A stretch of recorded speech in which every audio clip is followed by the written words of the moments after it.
much is your time worth? Whether you're a realtor, lawyer, accountant, or even a content creator, Stamps.com gives you the chance to focus your time on what you do best. Don't waste your time mailing letters or shipping packages. Stamps is there to help. Print stamps, shipping labels, or certified mail forms in seconds. Get up to 89% off USPS, UPS, and other carriers, and schedule free package pickups all from one place. Stamps.com also makes it easy to track shipments, manage contacts, and report on how much you send and spend. Over the last 28 years, more than 4 million customers have relied on Stamps.com to make their lives easier. Don't waste time worrying about being a postage expert or standing in line to drop off letters and packages. Let Stamps.com do what they do best so you can do what you do better. Go to Stamps.com/audio to sign up for a special offer. No contract, cancel anytime. That's Stamps.com/audio. On September 3rd, 1990, Betty Jones and Catherine Krigler were raped and murdered in an unsolved case known as the Labor Day Murders. You sure you really want to hear? I do. This is as bad as it gets. There was so much blood that it soaked through the carpet. I never understood how scary it was. That sense of being trapped. Now more than ever, I want to help solve the murder of my beloved grandmother, Mama Betty. Listen to Knock Knock now on Podcast One or wherever you listen to podcasts.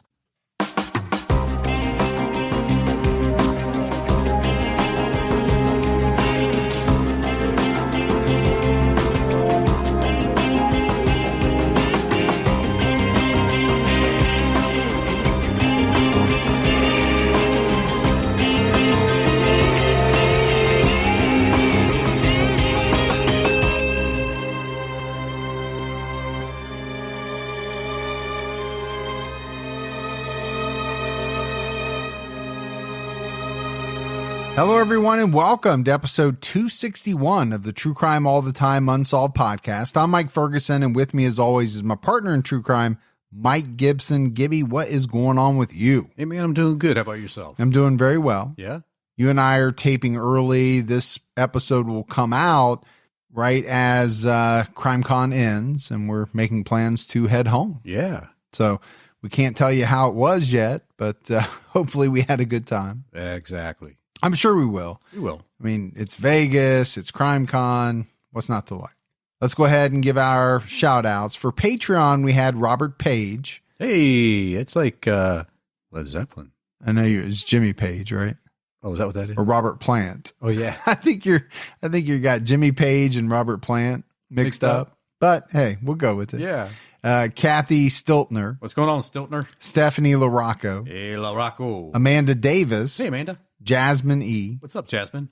Melanie Blasberg. Well, thanks, Melanie. Fiola Goodman's daughter. Well, appreciate that, Goodsman's daughter. Yeah, that was a good one. Yeah. N. Martin. What's going on, Martin? Becky Bilbray Foster. Sounds like a designer. Bill Yeah. Bray. Yeah, Foster. Like a nice handbag or something like that. Okay. We had M. What's going on, M? S. Stoga. Hey, Stoga. Tom Flanagan. Well, how's that pub doing, Flanagan?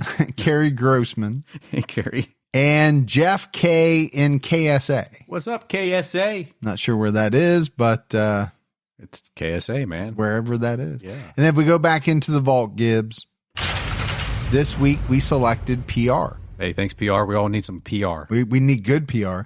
And then for PayPal, we had donations from Kia Vanderveer. What's up, Kia? Patrick Martin. Hey, Patrick. And Eric West. Hey, man. Appreciate it, Eric. Yeah, thank you to everyone. We really appreciate it. Gibbs, right now we have a TCAT episode out on serial killer Kenneth McDuff. This is kind of a fascinating case. This is a guy who murdered, was let out, murdered, got the death penalty. Yeah. Somehow was let out again and murdered. Just one of those ones that will definitely be shaking your head throughout the episode. Yeah, absolutely. We also had a Patreon episode come out last night. All right, buddy, are you ready to get into this episode of True Crime All the Time Unsolved? I'm ready. Today, we're talking about the murder of Daniel Morgan in March of 1987. In a darkened lot south of a London pub, Daniel's body was lying on the ground near his car. He'd been brutally murdered with an axe sticking out of his face. The gruesome nature of the crime shocked and appalled the public. the fact that Daniel owned a private investigation firm made the slaying all the more concerning. Now, you and I have done some very gruesome episodes. We have. Gruesome murders, brutal murders. I can't remember anyone being murdered and then being found with an axe sticking out of their face. Imagine the person who stumbles upon that scene. That is the stuff of nightmares. You're going to need some major therapy. Yeah, it's something like you would think you would see in one of those Halloween movies. A cheesy horror movie or something like that. Not real life. Not real life, but this was. Given the amount of media coverage that followed, you would have thought that the police would have had little problem finding the person responsible, but that turned out not to be the case. The investigation has become one of the longest running and most complex in British history. There's a lot to take in, Gibbs, with this case. There's a ton of rabbit holes. In the 35 years since Daniel's murder, there have been multiple reinvestigations, a trial, and an independent review of the case. His brother, Alistair, has been the face of the family's very public fight for justice and has been vocal about substantiated concerns around allegations of police corruption. Several key suspects with close links to Daniel were arrested multiple times. The accused individuals finally appeared in court in 2009, but in 2011, the trial collapsed when key evidence was deemed inadmissible and those people were released. Despite a highly publicized independent review of the case concluding in 2021, we're no closer to answers as to who killed Daniel. What is known is that authorities have been openly critical of the corruption in the way the police handled the investigation, corruption going all the way up to the department's highest levels. Concerning. Yeah, it's always concerning. You know, it does seem to crop up, especially in a lot of the unsolved cases, right? Whether it's corruption in law enforcement or it's just that they didn't care, right? Or they didn't do their job correctly. Those are things that pop up quite a bit in some of the episodes that we do. But also, to be fair, I mean, sometimes the police are limited on what they can do. And they're limited on the information that they can share. Exactly. So you may not know what they're doing, which sometimes makes it look like they're not doing what they should be doing. 37-year-old private investigator Daniel John Morgan was a bright and gregarious husband and father of two. He was born on November 3rd, 1949 in Singapore. Daniel and his siblings grew up with their parents, John and Isabel. In the early 1950s, the family moved back to Britain and settled in southeast Wales, where Daniel played on his school rugby team. You ever play rugby? Yeah, that's a tough game to play. It's a brutal game. Yeah. I tried it one time. That's all it took. That's all it took. And I thought, you know what? This is not for me. And I played almost every sport there is. You have to have a pretty good dental plan to play on rugby. Yeah. That and hockey back in the day before they wore the plexiglass. And you just see people walking around with half their teeth. Yeah, that guy plays hockey. And then there for a long time, people were wearing the masks, right. But the old timers thought that wasn't cool. So they were still getting their teeth knocked out, even though they could have worn the mask. They just chose not to show how tough they were. Well, they showed it. Daniel's brother, Alistair, remembers Daniel as intelligent and someone who preferred spending his time dabbling in woodwork and metalwork. Upon graduating, Daniel attended an agricultural college in the town of Usk. And by this time, his father had passed away. After completing his studies, according to the BBC, he moved to Denmark to get practical farming experience, learning Danish in the process. He stayed in Denmark, working as a sales rep for a British company. He later returned to Britain, where he worked as a travel guide. Getting all kind of experience. And some interesting experience, right? Daniel had always had an exceptional memory, and he had kind of a unique gift for very specific recall. This talent helped him start working as a private investigator in London in January 1977. He met and befriended fellow investigator Jonathan Rees at the firm where he worked. In the late 70s, Daniel married his wife, Iris. The couple put down roots in South London, where they had 2 children. In 1980, Daniel started his private investigation firm, DJM Investigations, which, according to The Independent, focused on repossessions for financial institutions. I'm sure there's quite a bit of money in that, Gibbs. I would think so. But I'm also sure that that job comes with a good degree of peril, because people don't like it when you come to take their things away from them. No, I've never had anybody in the line of business that I'm in say, here you go, please take this back. So glad that you showed up to take my car or to take my house or to take my furniture. Right. No, people are not happy. They can lash out. It can get ugly. Daniel balanced his high stress workload with restoring classic cars. And pretty soon he acquired a small collection. In 1984, Daniel and Jonathan, who was well connected with senior local police, went into partnership. Daniel's firm, located in the suburb of Thornton Heath in South London, was renamed Southern Investigations. He and Jonathan each had a different approach to their work, but their contrasting styles complemented each other. Like you and I. Yeah, I would say very much like you and I. Yeah. Not only in the podcasting world, but in business, you and I had kind of different approaches. We did. It seemed to work well together. My wife and I have very different approaches, and we seem to work together. You know, they say opposites attract. I think contrasting styles sometimes attract and also work well together. A lot of times it's hard to have 2, type A personalities working side by side. They're just going to drive each other up a wall. Yeah, they all can't be overachievers like me. They have to be. Sure. Someone that sits back. Like me, just sits back and lets things happen. Yes. But I also think, you have some people who are very good with the details. You have some people that are more suited to coming up with the ideas. Well, if you can put those 2 people together, well, then you really have something. You do. In late 1985, Daniel met a woman in her late 20s named Margaret Harrison, who managed a real estate agency across the road from his office. The pair soon began having an affair. According to the Daily Mail, Margaret was also seeing Daniel's business partner, Jonathan. But this is something that Jonathan has always denied. It's not clear how much Jonathan knew about Daniel seeing Margaret. Well, that's never a good formula. No, I would say not. I mean, you've got 2 guys who may have worked well in business, but when you add a potential kind of love triangle into the mix, things are bound to go sideways in a hurry. Around this time, Jonathan arranged to employ some security guards for specific off-site high-risk jobs.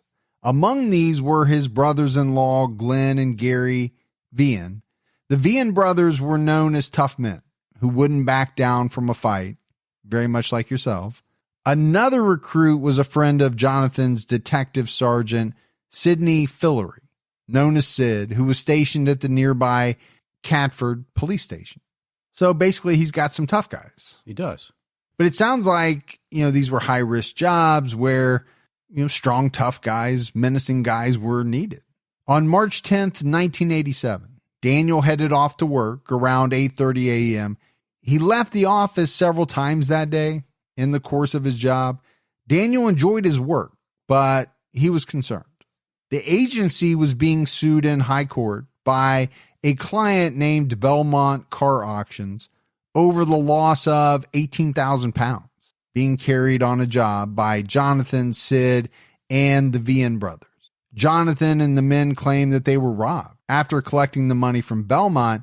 But the way that I understand it, Gibbs, is that Daniel didn't believe them. And I think that was causing a major rift. Be stressful for sure. Yeah, because the agency's being sued over, this 18,000 pounds. Yeah. Were these guys really robbed, or did they take off with the money? And if you can't trust your partner, that makes for a very tough, business arrangement. Exactly.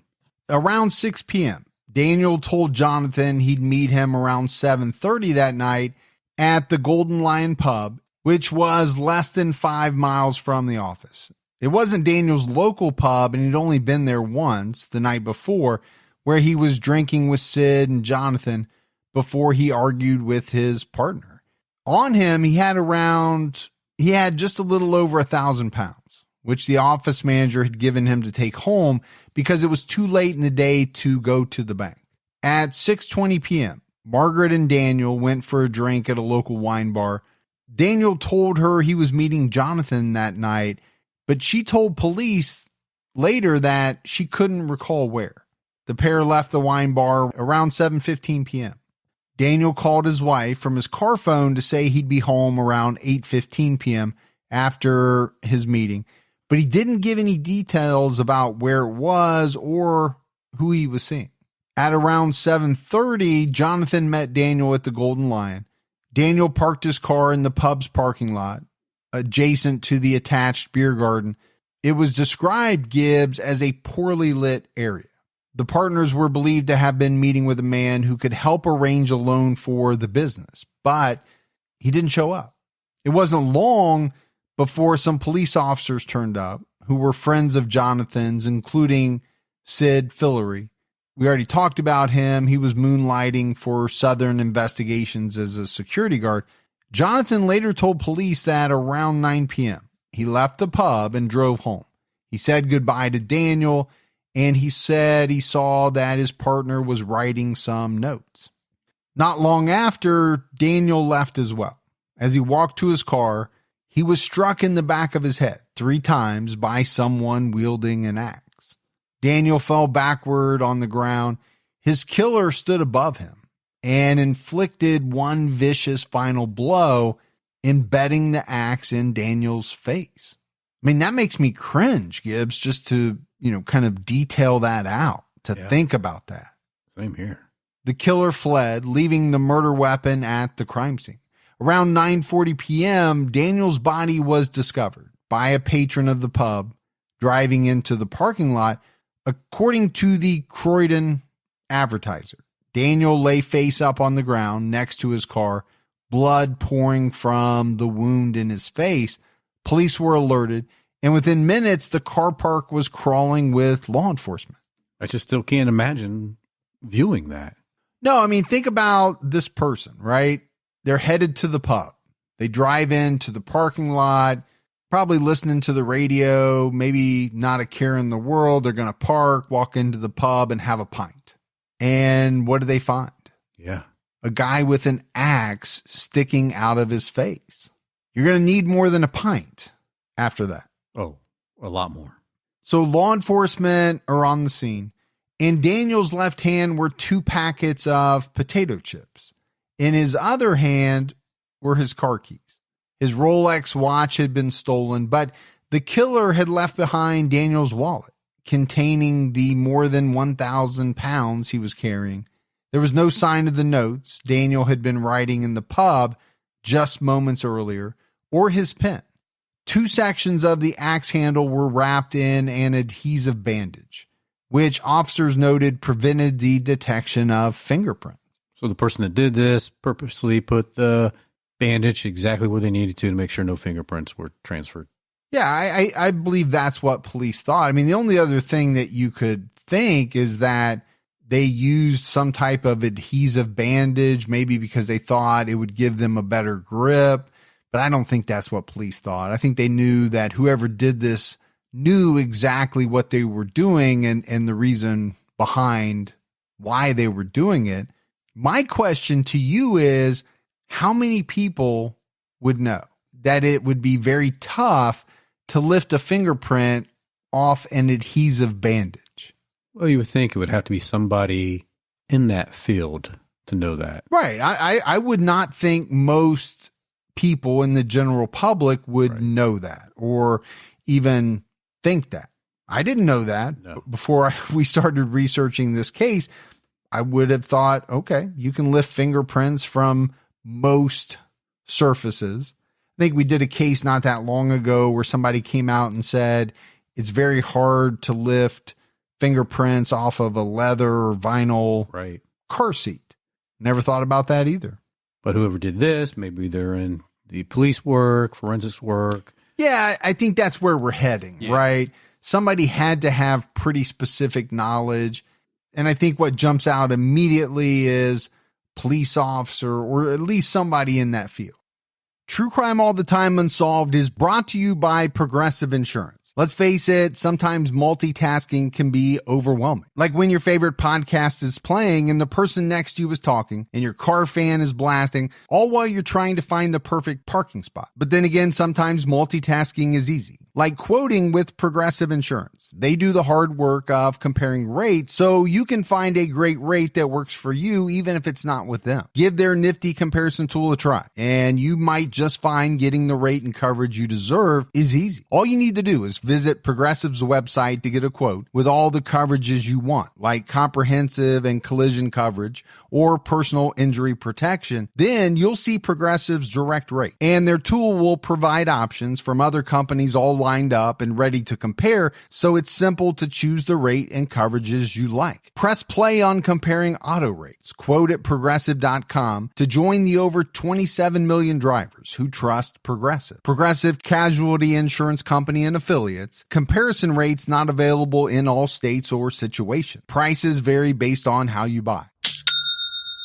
Gibby, I love that sound. It makes me smile. It's the sound of another sale on Shopify, the all-in-one commerce platform to start, run, and grow your business. Shopify gives entrepreneurs the resources once reserved for big business. So startups, upstarts, and established businesses alike can sell everywhere, synchronize online and in-person sales, and effortlessly stay informed. We've been using Shopify to sell our podcast merch for 3 or 4 years now. And it has made a world of difference. I love how Shopify has the tools and resources that make it easy for any business to succeed from down the street to around the globe. Like mine, Shopify powers millions of businesses from first sale to full scale. This is more than a store. Shopify grows with you. This is possibility powered by Shopify. Go to shopify.com/unsolved, all lowercase, for a free 14-day trial and get full access to Shopify's entire suite of features.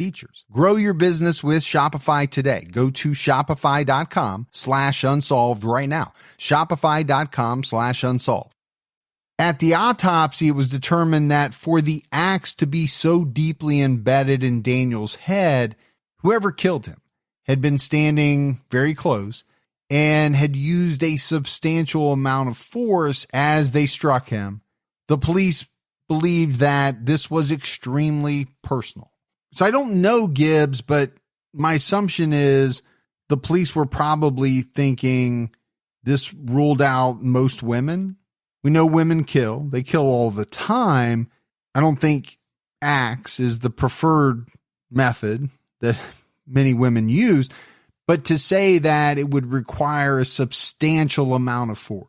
My thought is police would naturally believe that it would have to be a large male or a very, very, very strong female. Yeah, possibility. Can't rule it out. But as we always do, right? We're looking at what's more likely than not, what's more probable. Police visited Jonathan at home after midnight before taking him to the police station.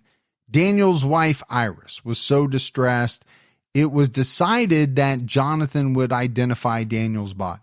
But from the very start, there were concerns over how the crime scene was handled. It wasn't sealed off. It wasn't thoroughly searched, and neither was the pub.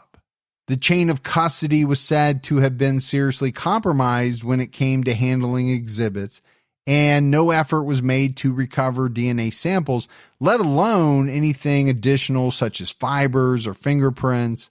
Okay, that does not seem like police work 101. Yeah, I think you're kind of shocked to hear that, knowing that he had friends in the business. He had a partner that had a lot of friends in the police department. You would think, if anything, they would at least do the typical investigation, but maybe even a little bit more. Well, in some of the cases we do, the police aren't sure whether or not a murder has occurred. And we've heard that they didn't do this, they didn't do that, but it was because they didn't believe it was an actual crime scene. Right. When you find a man with an axe sticking out of his face, there's very little doubt as to whether this is a crime scene or not. Yeah, this should be a no doubt. Nobody takes their life by plunging an axe directly into their face. Very unlikely that somebody would fall and trip and launch face first into an axe. Right. And then flip over. This was a murder. Plain and simple. Pretty easy to tell that. So the fact that some of this stuff wasn't done is even more surprising to me than it is in some of the other cases where police are convinced that it's not a crime scene, no murder occurred. Now, we still get on them because we think they should have done it anyway, but police weren't sure how the killer had arrived at the pub or how they had made their escape. They wondered if the killer followed Daniel out as he left or whether the killer was waiting for Daniel outside. There was only one pedestrian exit from the parking lot through a gap in the fence and one vehicle exit. It wasn't clear whether the killer had fled on foot or driven away from the scene. What makes it tough if you don't have any eyewitnesses coming forward? Yeah, eyewitnesses definitely would have added a lot of detail in this situation. Even if they couldn't have described the killer, they could have at least told the police, ran on foot, drove away in a car, was a big guy, was a small guy, looked like a woman. I mean, you can get a lot, obviously, from those types of things.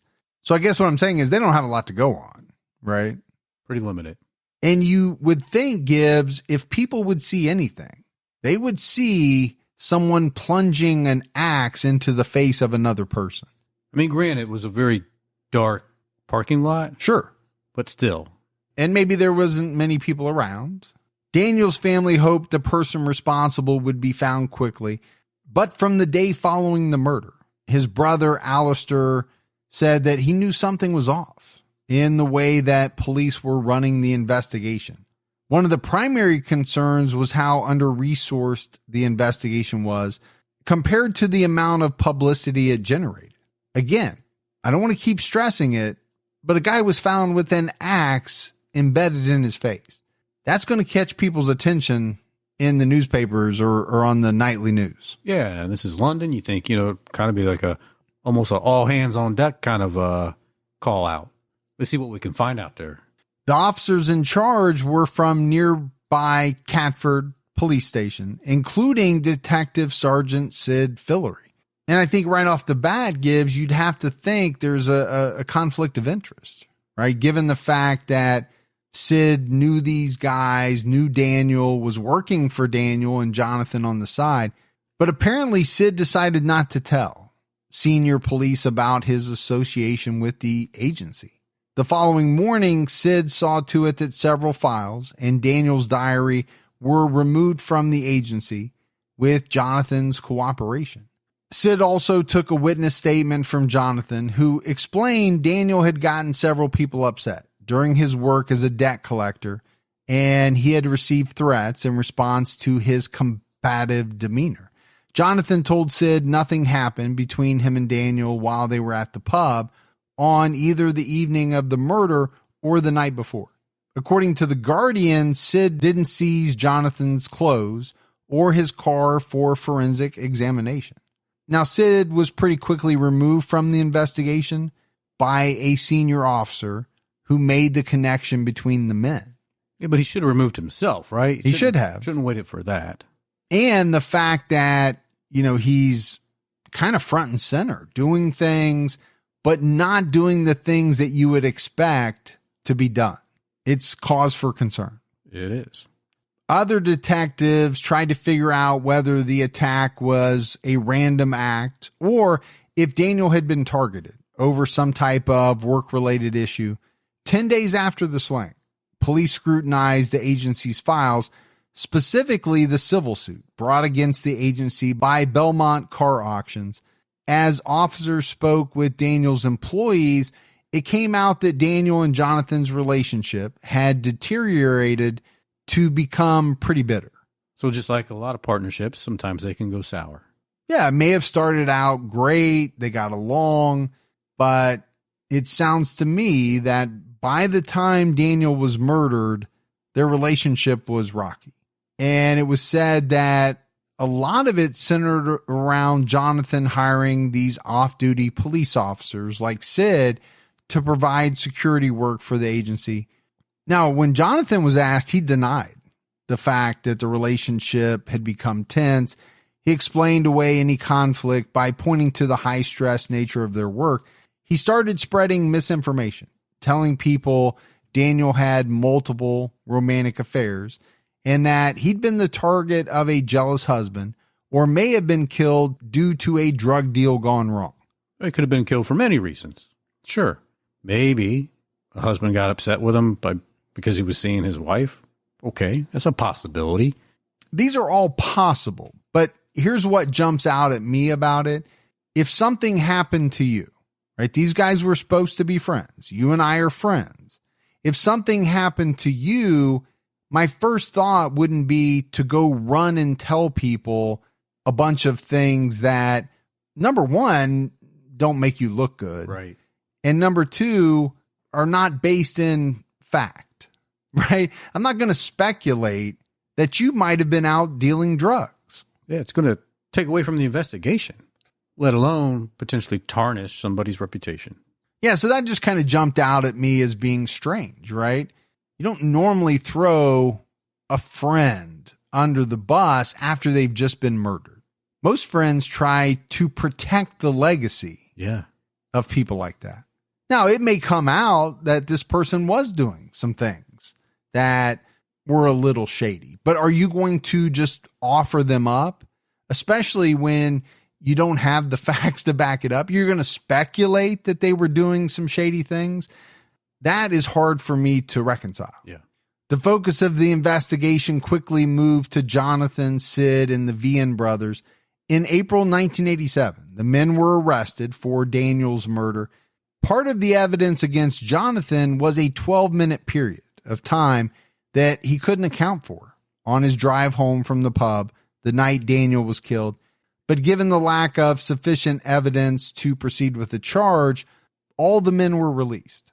The case against them was said to have been pretty flimsy, including a police failure to verify their alibis. So really, what do they have? Just a bunch of circumstantial evidence?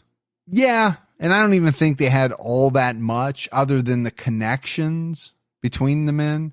By 1988, with Daniel gone, Jonathan needed a replacement business partner.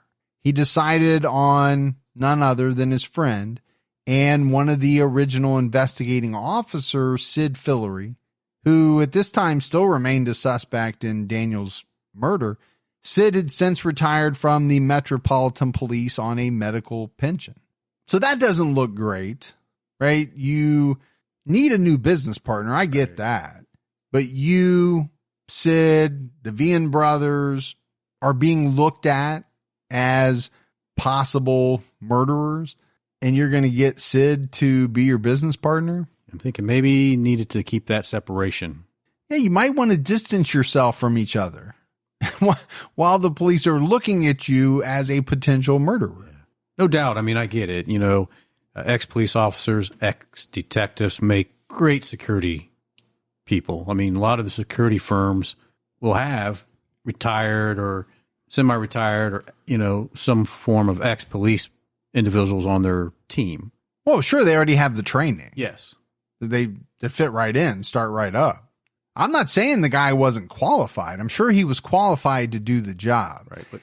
But the cloud of suspicion and the circumstances of everything that had happened make it seem like an odd choice. I guess that's the point I was making. Explosive evidence emerged at the coroner's inquest into Daniel's death in April 1988.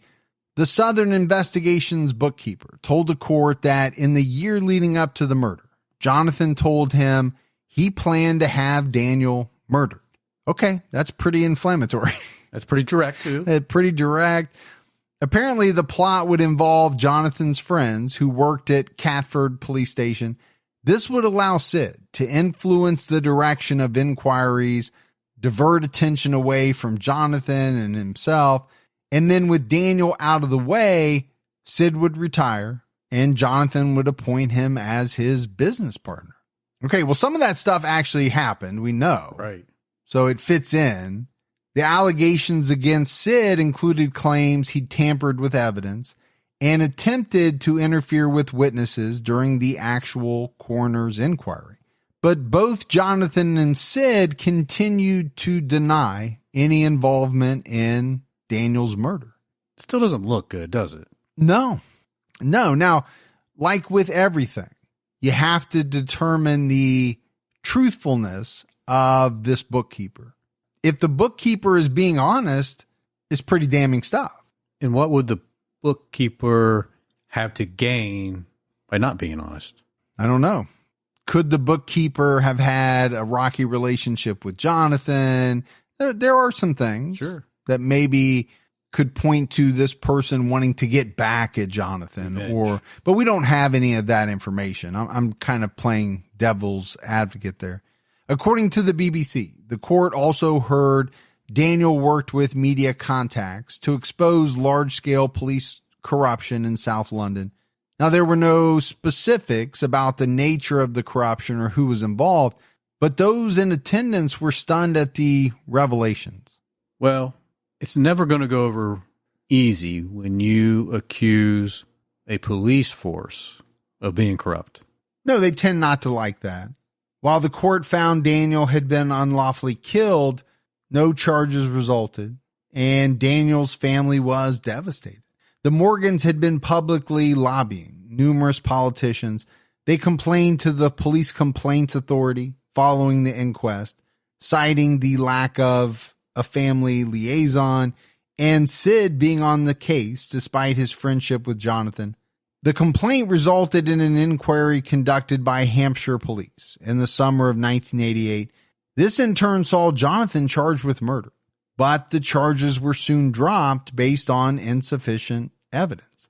To make things even worse for the Morgans, Hampshire police not only claimed they found absolutely no evidence of police involvement in Daniel's murder, but initially refused to provide the family with a copy of the report. I mean, why not turn the report over?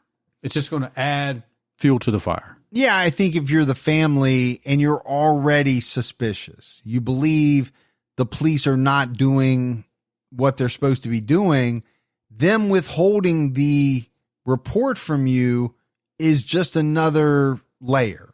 Sure. And it's going to make you even more suspicious.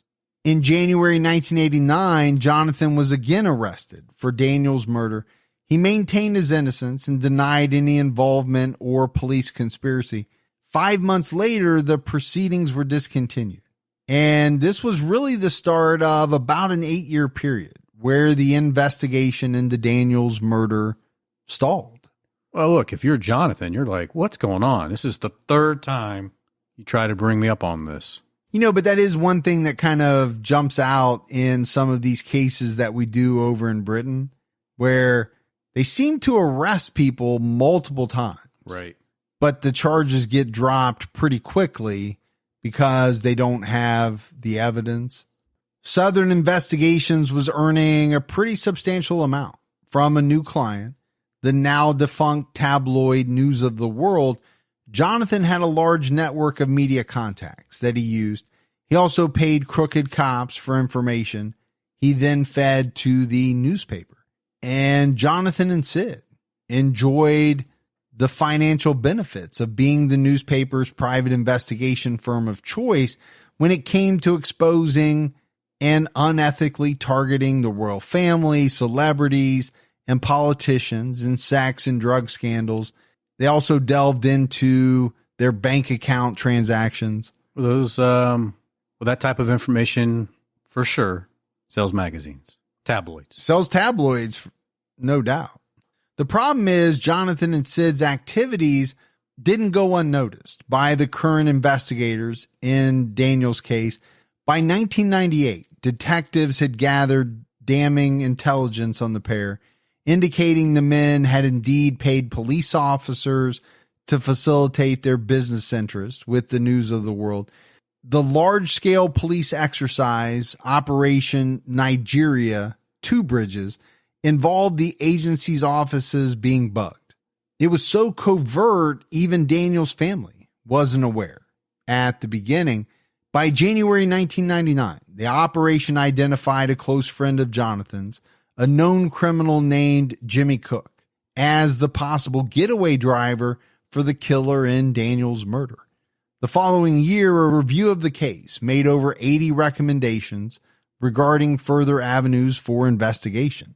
So again, things seem like they're kind of heating up. There was a pretty long lull, and then all of a sudden, it started to heat up pretty quickly. According to The Independent, in December 2000, Jonathan was found guilty of conspiring to pervert the course of justice. He'd arranged for this guy, Jimmy Cook, to plant cocaine on the wife of an agency client who was involved in a child custody dispute. Jonathan was sentenced to 7 years in prison. It was a small victory for the Morgans. Yeah, if they thought Jonathan had anything to do with their son's death, well, now he's got some prison time. And he's kind of been outed, right? He doesn't look as ethical as he tried to make everyone think he was. I mean, that's pretty low down dirty. It is. To plant drugs in a child custody dispute. It's kind of like a Whitey Bulger thing. Remember, he did that back in the day. He would plant. Oh, I thought he would just whack people. Well, he did that too. I'm sure he would plant, but I thought he whacked people. Yeah. Hey fans, you've heard me talk about how my wife and I have been using CBD for years. CBD is great, but did you know there are other beneficial cannabinoids out there like CBN? CBN can give you an amazing night of sleep. We use both, and we've been buying all of our stuff at jacbd.com. jacbd.com has all those things and more. They have delicious CBD gummies, which are great for calming the mind and reducing anxiety. They have nighttime gummies that utilize CBN and melatonin to knock you out better than NyQuil or Benadryl ever could. These give me an amazing night's sleep. They also have tinctures you can put in your morning coffee to reduce the jitters. They have everything. And you can save 20% off with the code CRIME at jacbd.com. Go to jacbd.com. It's just 5 letters, jacbd.com. Use promo code CRIME to save 20% off store-wide. Support Johnny Apple CBD and support the show. Are you paying down old credit card debt? A personal loan could be your solution. Paying down debt can be stressful, especially when you need to keep track of multiple monthly payment dates. If you're tired of juggling due dates, consolidating with a personal loan could be your answer. That way you'll have just one due date a month, and Credit Karma can help you find the best option for you. Credit Karma uses your credit data to find loan offers that are personalized to you, so you can have a better idea of what loan amount you can get approved for. Credit Karma will even show you your chances of approval, so you can choose between loan offers that you're more likely to get approved for and apply with more confidence. Comparing loan offers on Credit Karma is 100% free, won't affect your credit scores, and could save you money. Credit Karma. Apply with more confidence today. Ready to apply? Head to creditkarma.com/loan offers to see personalized offers. Go to creditkarma.com/loan offers to find the loan for you. That's creditkarma.com/loan offers. When a new investigation, codenamed Abelard 1, Morgan 2, was launched in 2002, detectives spared no expense in employing covert and overt strategies. Police had information implicating Jonathan's brother-in-law, Glenn Vian, as the killer. Operatives bugged Glenn's house and his car. Detectives launched a new widespread public appeal for information to unsettle those responsible. They announced a reward of £50,000 for information leading to the killer's arrest. Well, that's a good way to get some buzz generated. Well, yeah, get some buzz, get some tips, but I like the word unsettle. Like they were purposefully trying to do things to make these people squirm, right? Yeah. There's a new investigation. They're coming after us again. Okay. Now, you combine that with the fact that they're bugging phones, houses, cars. Are people going to start talking to each other because they're worried? And I would say there's a good chance that they would. Yeah. Police also bugged Jimmy Cook's car, recording a conversation where he arranged an alibi on the night of the murder.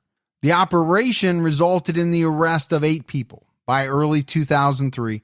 That September, any case against those individuals, though, fell apart due to a lack of evidence. So, I mean, we keep hearing the same thing over and over. Obviously, there's something there to arrest these people. Right. But there's not enough evidence to move forward. Just can't get it to the table. And, you have to think about Daniel's family. They had never given up. They'd been fighting this whole time. You would think, Gibbs, that every time an arrest is made, they would be elated. Sure, yeah. But then, obviously, those hopes would quickly be dashed when the charges are dropped and these people are set free. And you had that big letdown. In October 2003, the Evening Standard reported that Sid Fillery pleaded guilty to 13 counts of possessing child abuse material, but was only sentenced to a 3-year community rehabilitation order. Pretty light. That seems very light. According to the Daily Mail, 2 years later, Gary Vian was jailed for 14 years for drug smuggling. So, I think what is hitting me in the face is some of these guys were really bad people. Yeah, they weren't this good group of individuals. No. Now, they weren't able to connect the dots and put the things together to, take these individuals to trial for Daniel's murder. But over the years, all this stuff started coming out that, they were into child pornography, drug smuggling, planting cocaine on people. I mean, none of them were angels. That's for sure. In March 2006, yet another investigation was launched. This one was named Abelard 2. Detective Superintendent David Cook was determined to find those responsible and bring some resolution to Daniel's family. According to The Guardian, the Metropolitan Police acknowledged the initial investigation had been compromised, partly due to Sid's involvement. Yeah, I think everybody thought that. I'm not sure why it took them this long to come out and state it. Glenn Vian's home was bugged again. A renewed media focus on the case hoped to prompt the suspects to engage in conversations about the murder and for more people to come forward. And this time it worked. In July, a man named Gary Eaton told police that not only did he see the men together at the pub that night, but Jimmy Cook had offered him money to dispose of Daniel's body. That's a good tip coming in. Yeah, if it's true, and if a jury would believe it, I would think that would be very damaging testimony. Gary Eaton told police that he followed Gary Vian out of the pub into the parking lot on the night in question, where he saw Daniel's body lying on the ground. In a car close by, he also saw Jimmy and Glenn. By the time Gary came forward, it was 2007, and Jonathan had served his earlier sentence. He went straight back to working with the News of the World, cultivating questionable relationships with corrupt police officers and unethical reporters, hacking into the voicemails of prominent public figures. Despite police taking no action to investigate Jonathan's post-release activities, despite his prior history, he was again arrested in April 2008 and charged with murder, along with the Vian brothers and Jimmy Cook. Sid was charged with perverting the course of justice. The Morgan family was overwhelmed with relief, finally hoping, Gibbs, that they might see some justice done.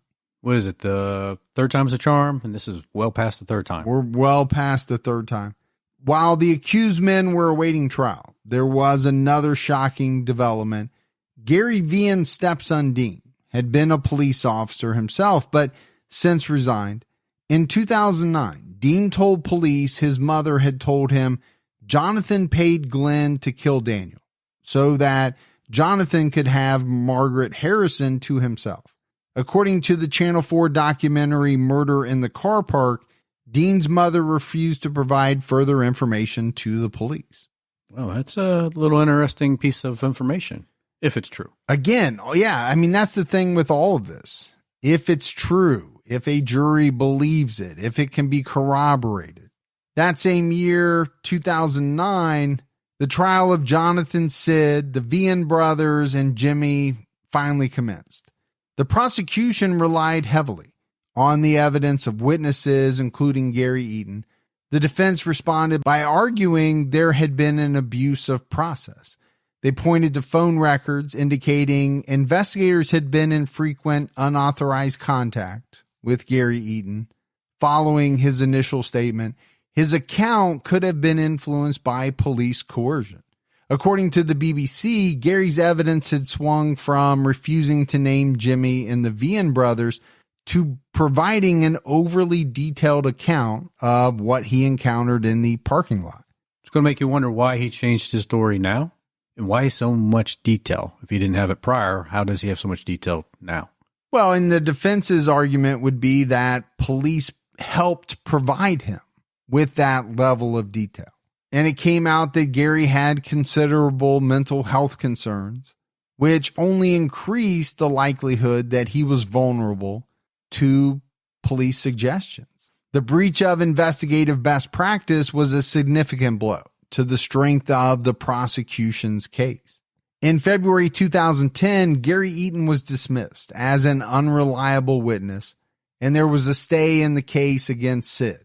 Jonathan, the Vian brothers, and Jimmy were granted bail the following month. The trial was set to proceed that November. But I think everyone looking at it, Gibbs, thought the case was shaky at best. Not solid anymore. No. By the time the trial commenced, the case against Jimmy had been dropped, and the court dismissed another key prosecution witness, and it got worse from there. Police had failed to disclose the status of another witness as a registered informant, so in early 2011, he too was dismissed.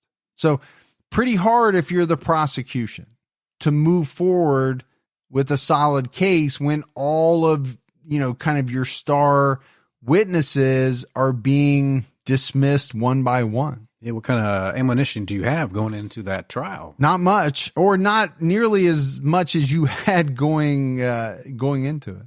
And by March 2011, the entire case had collapsed, despite the fact that they really hadn't even gotten that far into it yet.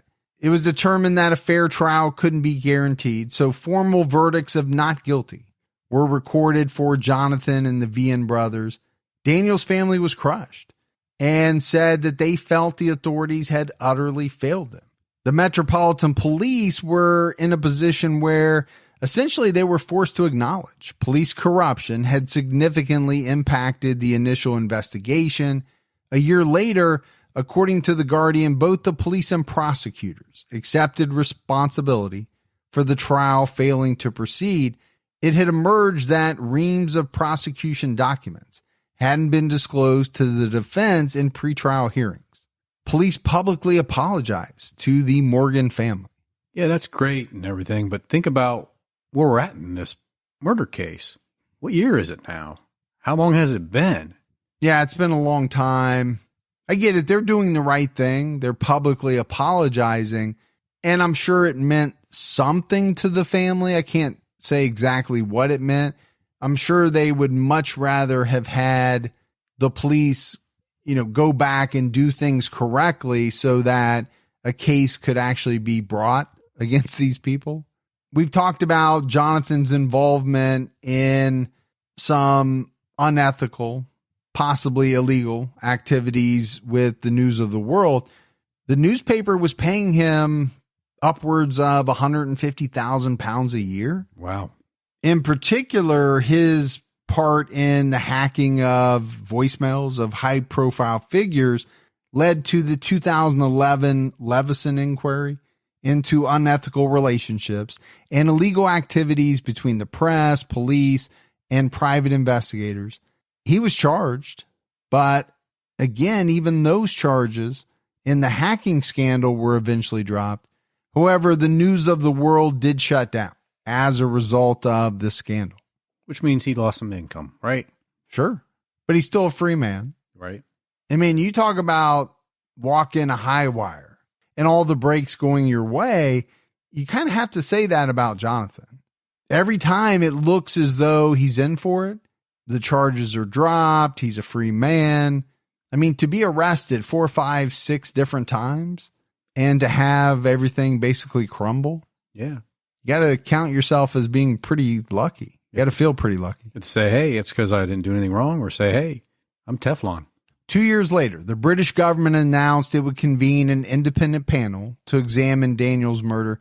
While the prospect of securing safe convictions against anyone was pretty much slim to none, the scope of the inquiry would focus on the systemic failure of police corruption. But the prime suspects in Daniel's murder came out and said they felt they'd been unfairly targeted, and they set out to make a very public point. According to the Croydon Advertiser, in October 2014, Jonathan, Sid, and the Vian brothers initiated a £4 million legal suit with the British High Court, alleging the Metropolitan Police had maliciously prosecuted them. Around the same time, the Daily Mail revealed that Jonathan, who had split from his wife following the murder, was in a long-term relationship and living with none other than Margaret Harrison, the same woman Daniel had been having an affair with. In early 2017, Sid Fillery was awarded £25,000. In July 2019, Jonathan and Glenn Vian received £155,000 each, while Gary Vian received £104,000. Sounds like they won their case, just didn't get the amount of money they thought they should get. Yeah, they didn't get $4 million to split, but a couple of the guys got 155. Yeah. It's not chump change. I mean, Gibbs, you'd have to say this is a very unusual case in that we don't have just one suspect. What we have is a connected group of associates who were arrested multiple times over the years. I can't remember, really seeing a case exactly like this one, the way that this thing unfolded. But I think one of the things we need to do, Gibbs, is look at motive. It's probably unlikely that Daniel was mugged. We did say his Rolex was missing, but he had over £1,000 in his pocket. Yeah, I just don't know why someone wouldn't take the money on top of taking the watch. If they're going to go through that effort, why not take it all? If it was robbery. Now, we've seen many cases where it's murder, but somebody wants to make it appear as though robbery was the motive. So pretty easy, right? Just to grab somebody's watch. Right.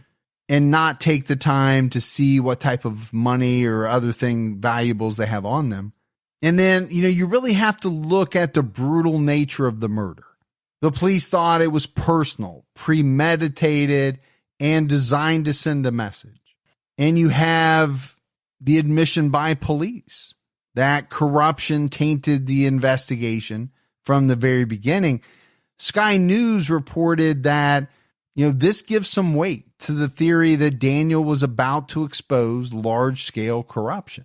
There's also the theory that he was killed over the stolen £18,000 from Belmont Auctions, but the firm had already launched legal action against Southern Investigations. So, killing Daniel over the money when these proceedings were already in motion doesn't seem to make a ton of sense. Yeah, it doesn't make any sense to me on that. The Abelard 2 investigation disproved Jonathan's allegations that Daniel was involved with multiple women and killed by a jealous partner, or that, it was drug dealers or something like that. There was no evidence that Daniel had any involvement in drugs, and the only woman he was known to be seeing outside his marriage was Margaret Harrison. She was married during her affair with Daniel, but there's nothing to suggest her husband knew of her infidelity until after the murder. So you really can't blame the jealous husband. Well, you can't be jealous if you don't know your wife is stepping out on you. So that brings us back to our prime suspects. Jonathan was the last person to see Daniel alive. We talked about it. Their relationship was said to be rocky. Daniel suspected that Jonathan was somehow involved in the stolen money from Belmont. We know that Jonathan was in a love triangle with Margaret and Daniel. Now, Daniel's brother, Alistair, doesn't believe the murder was motivated by romantic jealousy. Jonathan has given conflicting accounts about a range of facts during the investigations. There seems to be little solid evidence to implicate Sid Fillery, the Vian brothers, and Jimmy Cook, aside from Gary Eaton's statement. And it was pretty much proven that Gary Eaton was an unreliable witness. One thing you have to look at is the fact that no forensic evidence was recovered from the crime scene. And I think for a lot of people, Gibbs, that leads them to believe that the possibility exists that it was quickly collected and then disposed of someone, maybe even a police officer. Well, I can see where that's a possible conclusion. The independent panel finally published its report in June 2021. The panel found the Metropolitan Police, including the commissioner, prioritized its reputation above the integrity of the investigation, which was tarnished by institutional corruption. According to Sky News, the panel identified multiple significant failings, including the failure to secure or adequately process the crime scene and verify key alibis. Gibbs, those are two very big things in any investigation. Yeah, critical. But the panel stopped short of stating there was evidence of police involvement in Daniel's murder. Daniel's mother, Isabel, died in 2017, never seeing any justice for her son. As of June 2021, Jonathan continued to work as a private investigator, and it's believed that he and Margaret are still living together. He's probably like, man, I just want this to go away. Yeah. And it seems like, in a way, it has for him. Now, he's probably still walking around under a cloud of suspicion. Sure. But at this point, are they ever going to come after him? I doubt it. 6 months after the release of the panel's report, the Morgan family released a statement expressing their despair and deep mistrust of the police. According to The Guardian, the family is suing the Metropolitan Police for damages, alleging misfeasance in public office and breaches of the Human Rights Act. So far, the total cost of the investigation and government inquiries stands at more than £30 million. Wow. That is a massive number. It is. With what? Nothing really to show for it, other than the fact that we messed up. And they've had to come out and admit that. If you have information on the murder of Daniel Morgan, you can contact his brother Alistair at inquiry@justicefordaniel.org. You can also call Crime Stoppers UK at 0800-555-111 or submit an anonymous report via crimestoppers-uk.org. So Gibbs, as we wrap up, this is a case that just has a ton of twists and turns in it. Yeah. I think you said it. I don't know if it was in the beginning of this episode or when we were talking about this case, maybe on TCAT, but I do believe this is one of those cases where, yes, it's unsolved, but a lot of people believe they know who was involved. Yes. They don't know exactly how it happened or why it happened, but I do think that a lot of people believe that these prime suspects who were arrested many times had something to do with the murder of Daniel Morgan. The problem is the investigation right from the beginning was handled so poorly. Can you blame some of that on Sid Fillery? Yeah, maybe, and I think some people do. But there were other things that should have been done that weren't. How much influence did he have over it? And those questions of, was he doing that on purpose because he was trying to help out his buddies and or cover up his own involvement? Right. Or was it just bad police work? Yeah, you could say bad police work. There just seems to be something else here going on, more than just a failure to do things because we missed it. It almost screams out like a failure to do things, but with a purpose. I think you're onto something right there. But that's it, Gibbs, for our episode on the murder of Daniel Morgan. We got some voicemails. You want to check those out? Yeah, let's hear them. Hey, guys. So I just started listening. I listened to the Nona Dirksmeyer case. I'm actually from Polk County, Russellville, Arkansas. And the thing about Gary Dunn is that he has still been terrorizing women in the Polk County area. Just a couple of years ago, he attempted to kidnap a girl. So it's very interesting to see how that has played out. And Polk County is a very small area. It's a very rural area. So when something like that happens, it gets widespread very, very quickly. But it is interesting to see how Gary Dunn has continued, not still continued because it was never proven, but has continued to have that criminal history of being very violent towards women. It's something to look into if you guys are interested in it. Thanks. Yeah, interesting information. We appreciate the call very much. Sure do. Hey guys, greetings from Australia, home of Eka Decker, Budgie Smugglers, and your favourite car, the Holden.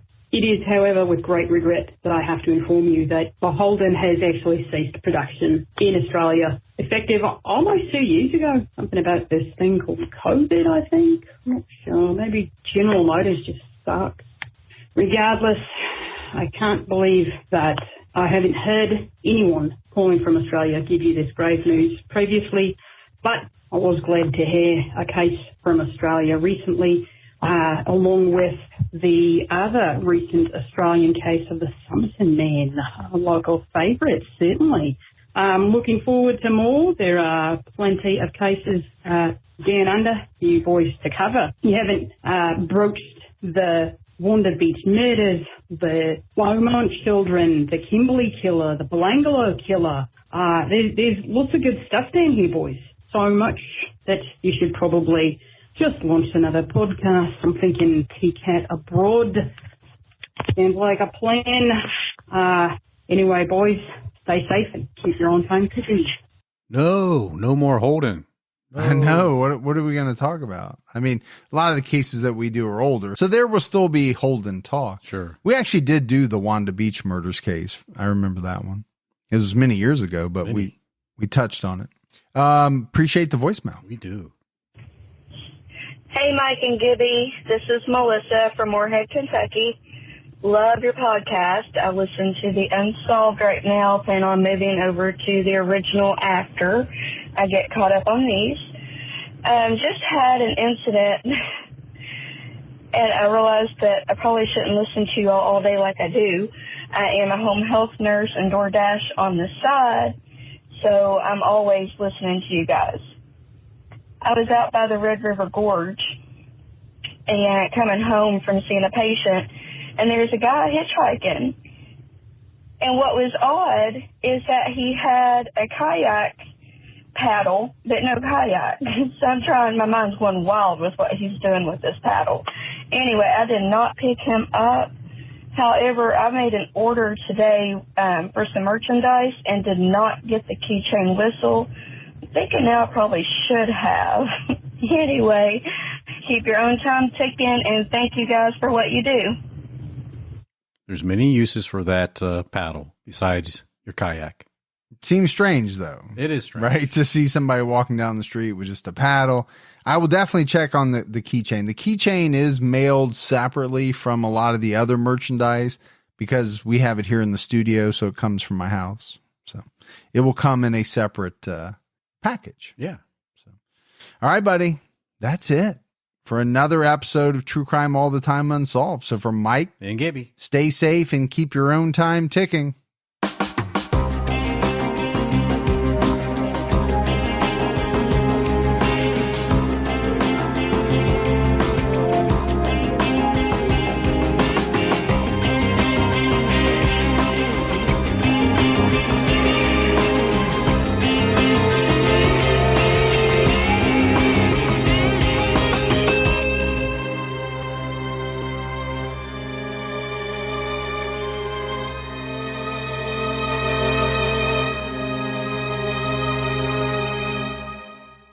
Stream the biggest movies and TV shows for free on Pluto TV. Watch movies like Titanic and G.I. Joe: The Rise of Cobra, plus TV shows like CSI and Star Trek: The Next Generation. Starting this month, check out the 24/7 Stargate channel exclusively on Pluto TV.